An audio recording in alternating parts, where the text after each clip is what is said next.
Kayung yun mangayon maripe Oke.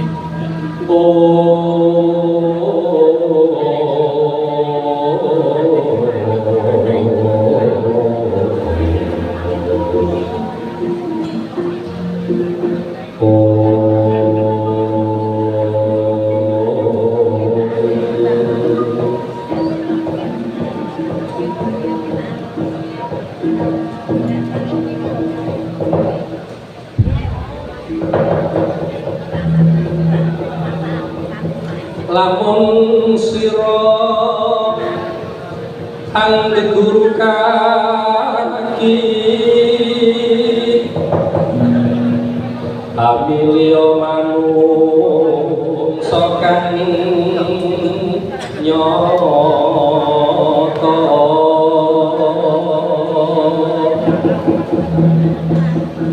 ingkang becik martabate sarata karo ing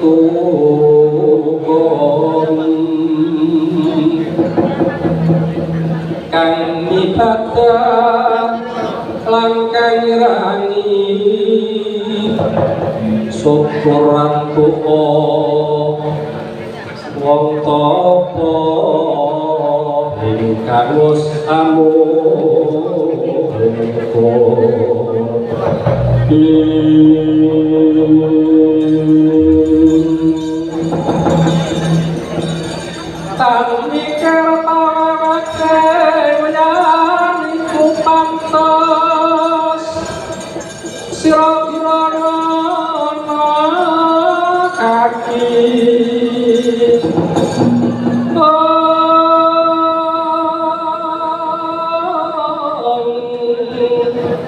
saratane kawono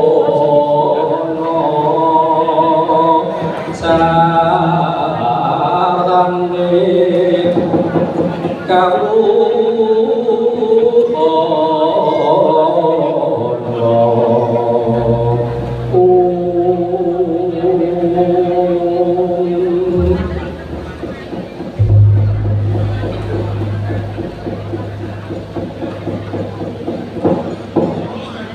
Iwang sukma mangadi mugi payungana marang panjenengan ingsun nuwun nuwun Kanjeng Koko Prabu ing Dwarawati Saringwit Koko Prabu mandhule kawet damane sampun kepareng rawuh sak rawuh jengandika raita ngaturaken pasegahan prembagi para krami ugi katurut dhateng Kanjeng Koko Prabu Saringwit ingkang ngaten rawuh inggih Kyai dak karedha kalingga dosih para krawuhipun Kyai Prabu Puntadewa ronta dematipun kakang boten namung taklim kula dikatur Yai inggih sanget anggen kula pundi wiwapanan di Koko Prabu Yai sanget anggen kula nampi pembagi saking kadang kula sadi mugi saged anyembuh teguh kayaran kula boten angkung namung taklim kula dikatur Yai kalau tinggi sangat tinggi pangundi kula Kanjeng Koko Prabu. Wah, Kresna kakangku sak kamu padha becik. Yo, Bratasena. Praptanipun kakang ora negara Ngamarta rahayu wilujeng ora ana sandeka.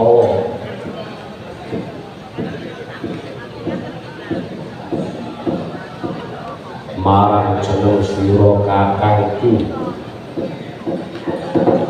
Baladewa bule kakangku padha winantu becik.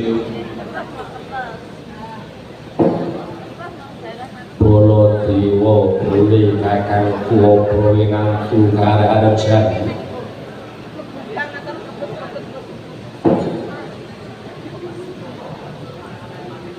Kakang Baladewa bule kakangku apa winantu rahayu.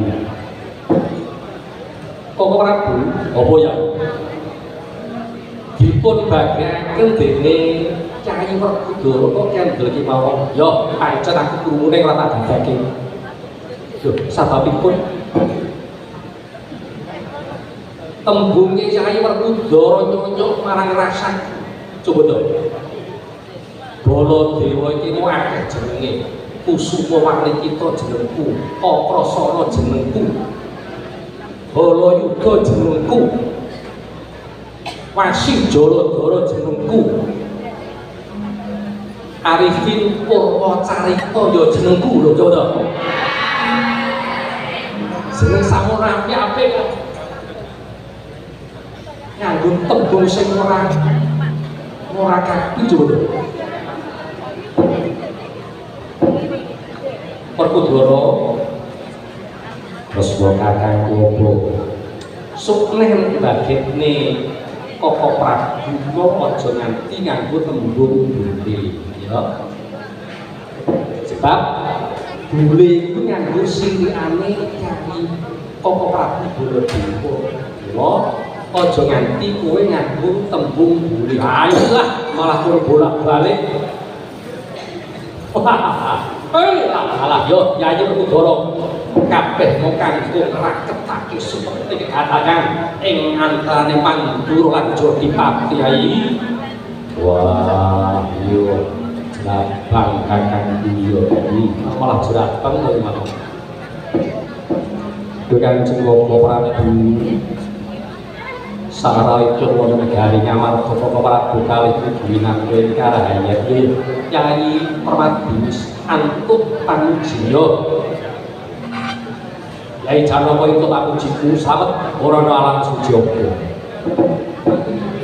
Duka Koko Prabu nyaturaken dipun panjenengan kanapa upami dene Koko Prabu mirikala nggak samake sampun rawuhipun negari Ngamarta. Inggih kita harwa ganti anggen kula saringgit Koko Prabu wedhah wonten ing negari Ngamarta boyo wonten ing kados kados Yayi. Mbok menawi saged kaping kathah monggo kawedhah kemawon menapa iki dados pidato sing amane kangge samangke ya. Hanjrah kang puspitwaru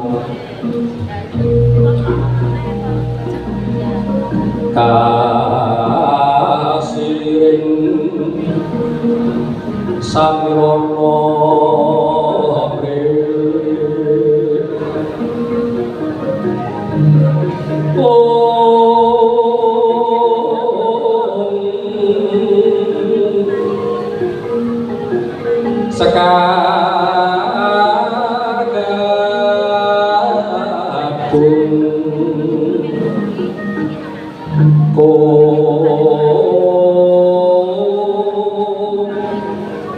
ngas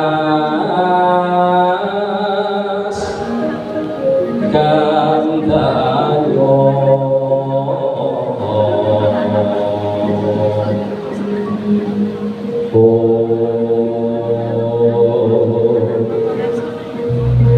maweh rasananing griya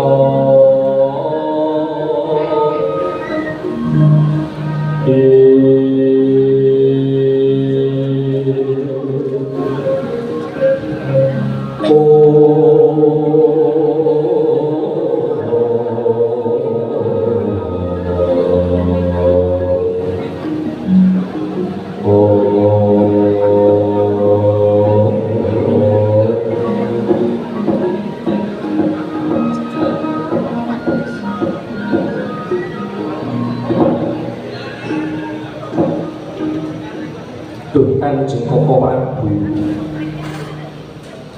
Mugian dados kawungan sampun sawetawis wanci. Negari Ngamarta katamaning Guruhara kan samaning pagebluk Mayangkara awisil buga wiwastra. Kedadosan ingkang sepekaten kados pundi Kanjeng Koko Prabu. Karana punika dados kusir para Pandhawa lan pasrah dhumateng Kanjeng Koko Prabu kalih kados pundi pamrih pajaripun negari Ngamarta ing kanenggan samangke Koko Prabu. Kyai Prabu mugian dados ing kawuningan inggih kawontenan negari Ngamarta yuta mekaten sami kaliyan negari Dwarawati. Negari Dwarawati ing kanenggan samangke awisil buga wastra. Para kawula sami kecingkrangan, para kawula sami nandhang raga sami kaliyan negari ing Ngamarta. Kowe lha nek ngaten nggih sami ya. Negari Manggruwek damangke nggih sak larang sandang larang pangan. Napa-napa mundhak, napa-napa mundhak. Rega pangan mundhak, rega rokok nggih mundhak. Sing dereng mundhak mung rega yoga kalih sithik. Wah, aja lho tenane. Coba-coba kuwi coba. Apa-apa larang kan. Gonmu tomat piro saiki tomat. Wah, tatu kok rembug tomat lho. Kuwi ra yo kebutuhan to, Bro. Kuwi ra yo kebutuhan. Piye ya? Kahananku piye kowe mau minangka titis sing Wisnu sasananing Sang Laksuman. Mestine ngerti sak gune winarah. Coba lakon apa kang klepuh maring Nusantara ing kalenggan samengko Yayi. Do kula putrane ingsun sira iku wis wanci.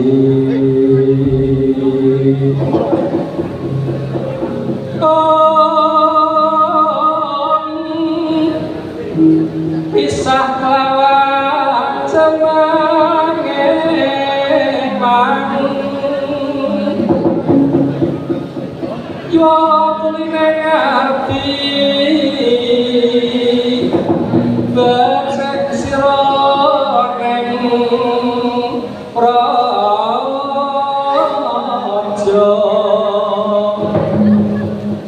becek sira neng praja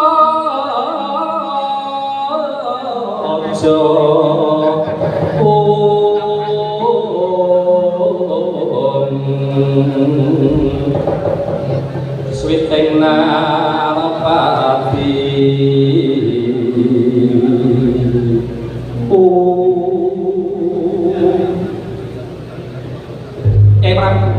miturut pamawasanipun Kakang Nuswantara wekdal mangke nembe kuncatat mustika kang tinggal saking palenggahan.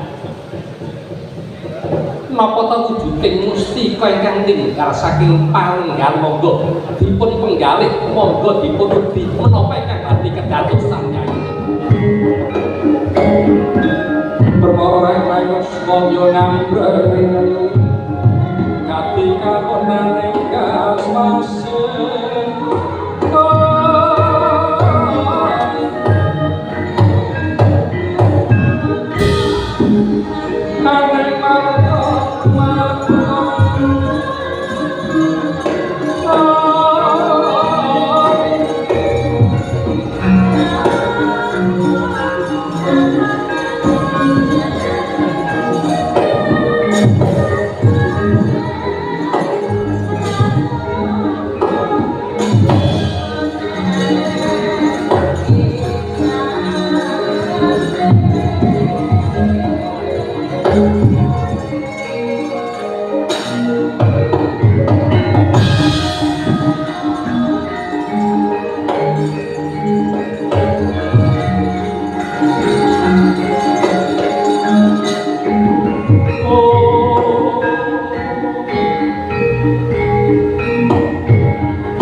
kang kataman rarasmara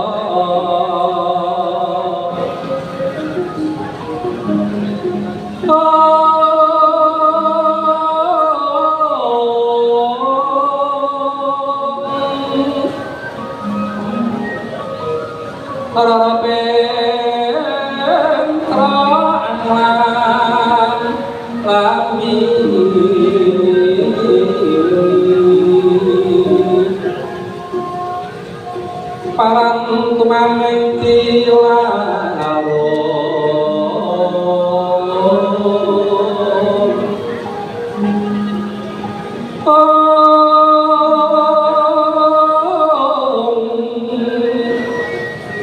kaya rumeng sariranto sumarmani romardu ngrangoi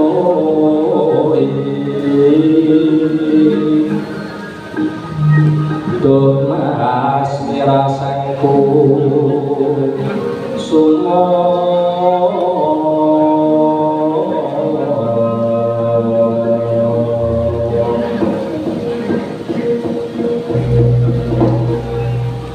mangku iki ana satu anyar katon marak ora ngarasani sun jeneng sira mau sapa nggih duh sinuwun mugi dados ning kawuningan bilih nami kula pun Bambang Prabakusuma anggen kula sowan makarsa paduka sira namung badhe ngawu-awu sudarma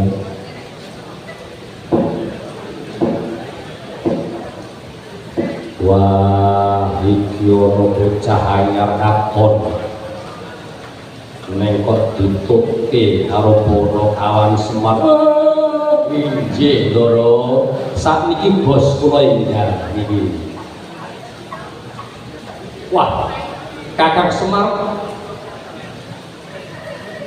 melu panutan anyar nggih niki bos kula anyar niki bos kula sing lawak mboten nanti mudak blas kula perlu sing anyar niki wah ajak 2000 yo mudak lha pripun yo orang niki mau sapa nggih Burhanon duh sinuwun mudah dados ning kamuningan bilih nami kula pun Bambang Prabakusuma kula saking kaindra putranipun Sanggang Betari Suprabo eyang kula pun Sanggang Perkara Brahma inggih menika ingkang dados nami kula pun Bambang Prabakusuma rikalanipun Kanjeng Rama kula nggih Kanjeng Rama Harjuna minggah wonten ing Hayang Kaindran dipun pek mantu Sanggang Batarendra kadhautaken lan Sanggang Batari Suprabo keputra kula pun Bambang Prabakusuma sinuwun anak kula nggih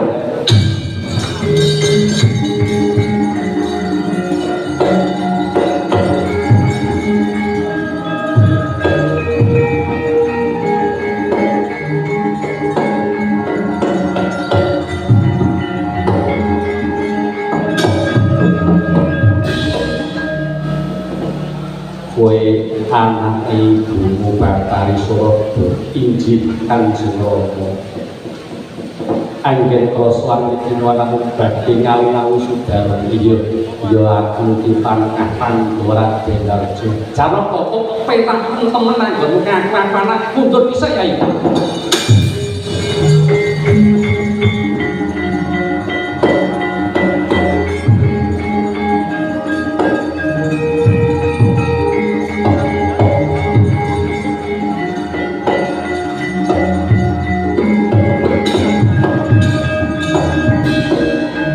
tapol narko resno tan kula sayara ring Rasya Jatnawi Suta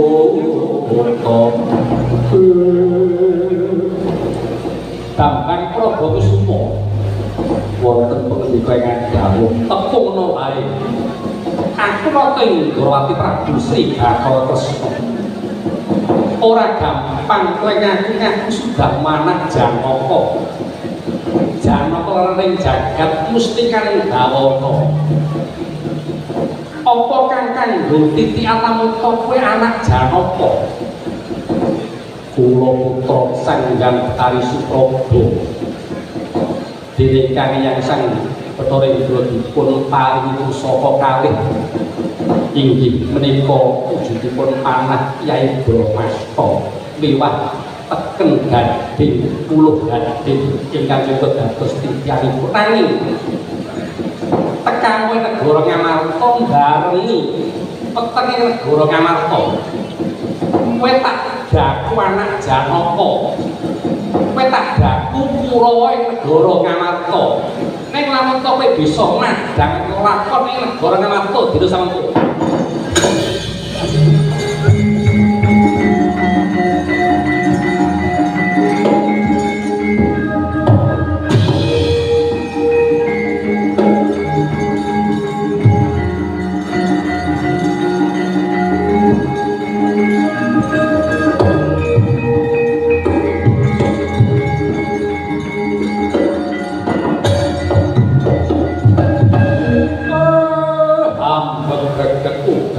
sadulipun mlebet semune jenengan boten percaya kali anak jenengan pun genahipun anake Supraba jenengan rumit sampun nate tindak dhateng kayangan Aedan pinten saksi dan menika dipun wae tetenger kalih wujudipun inggih menika painah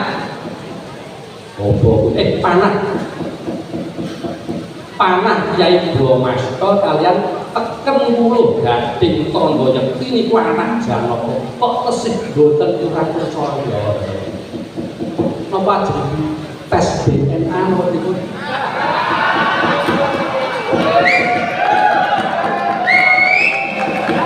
benar niku anak Janaka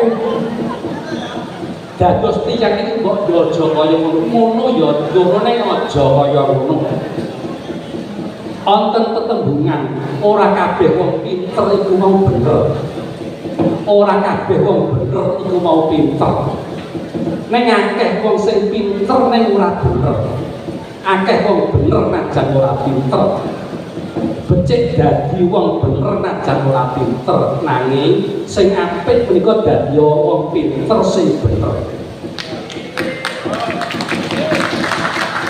iki lho dadi wong ampun duweni rasa adigang adigung adiguna adigang pindhane kados dipek si raja wali kang tansah pengin dendel ing antariksa ngendelake duweni panguwasa angka kalih adigung niku pindhane madene gajah gedhe ngendelake dupeh duweni dendel ageng nggil turta sarwasa niku kados dene manungsa kang ngendelake kasugiyane ngendelake bondo donyane adiguna pindhane madene ula gedhe dupeh duwe ula gedhe duweni upasenan kaya dene manungsa kang ngungasake marang kepinterane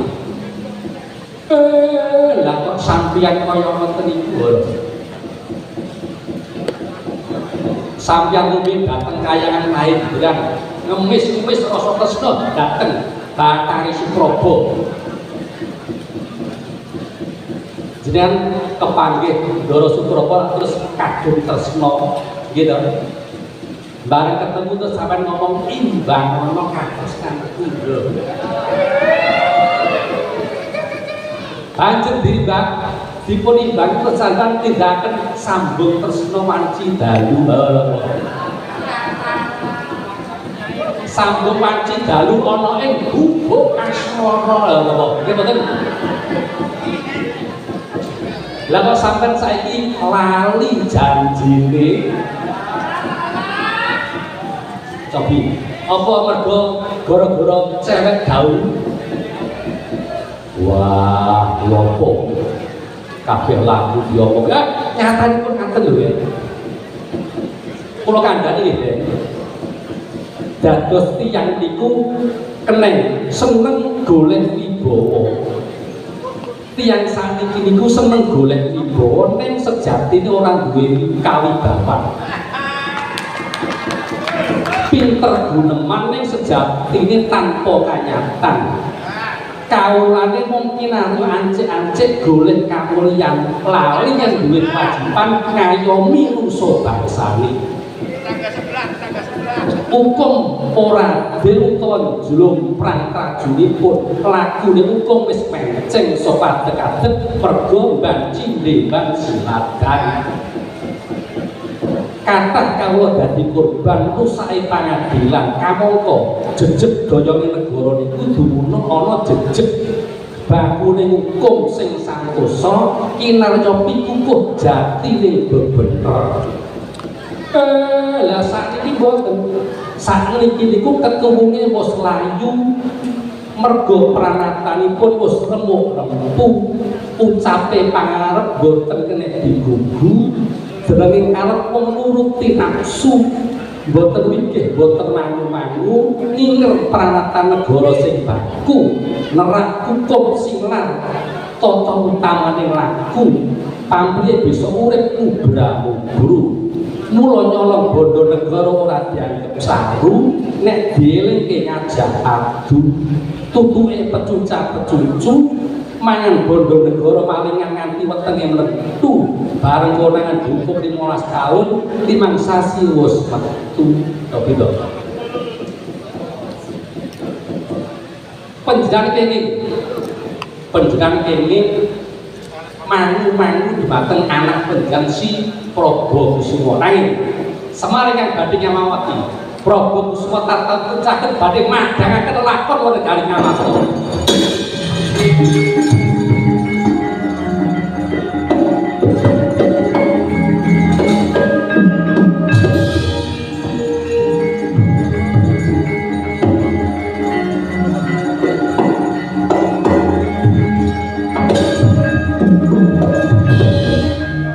Kados pundi Bapak Prabu ora nek tak delok kira-kira kuwi anak Janaka kok delok irung-irungane iki anak Janaka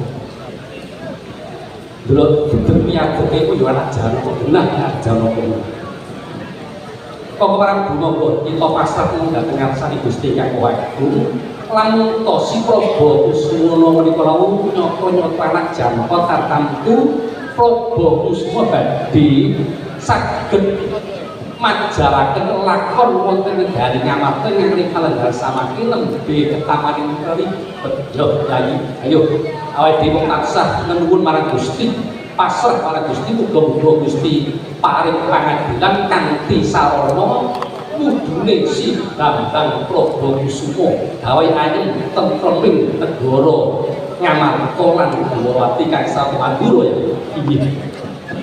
Iya to pakaten para monggo kula derek manuju pindhat kula nyuwun syukur pakarasane Gusti ingkang Maha Agung. Inggih tipatipun namung tansah nderekaken pun ngantos beliau menika wau kirane pamarsudi saged to nganti sampun ngantos ora kadang nganti ilang ubayane.